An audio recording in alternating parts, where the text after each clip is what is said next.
Donc, c'était un plaisir pour moi d'entendre toutes ces interventions et toutes ces propositions. Et je pense que toutes ces propositions sont des propositions légitimes et des questions, y compris la question d'Emmanuel, donc le dernier intervenant, toutes les interventions sont intéressantes. Moi, par rapport à son contexte climatique, donc par rapport au contexte palestinien, et notamment dans la bande de Gaza, un contexte particulier marqué par le blocus, les agressions et surtout le double confinement et la crise sanitaire, moi je propose trois axes. Et d'abord, on doit tous, comme chercheurs, essayer de redonner espoir, remonter le moral des jeunes, parce qu'aujourd'hui la jeunesse est désespérée de cette crise sanitaire, partout dans le monde.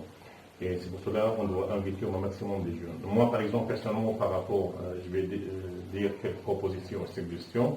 Donc, je peux donner des conférences publiques à tout le monde, soit aux jeunes, selon les thèmes de ma recherche, comme la problématique de l'eau en Palestine, au Moyen-Orient, comme la littérature palestinienne contemporaine, comme la francophonie en Palestine, comme l'éducation à la paix, comme la société civile, comme l'expérience.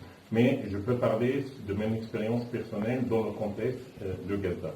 Et ici, il y a trois axes très importants parce qu'on doit passer à l'action, on doit parler des expériences personnelles.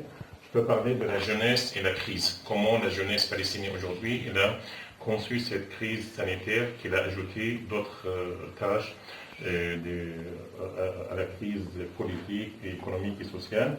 Et surtout, je peux parler du double confinement et de la solidarité, parce que nous, c'est la solidarité sociale et familiale qui est un point fort, qui a aidé les Palestiniens à résister soit contre les mesures atroces de l'occupation, soit contre les effets de la crise sanitaire. Et donc voilà, et je peux parler de mon expérience, être francophone à Gaza ou être poète à Gaza, autre écrivain.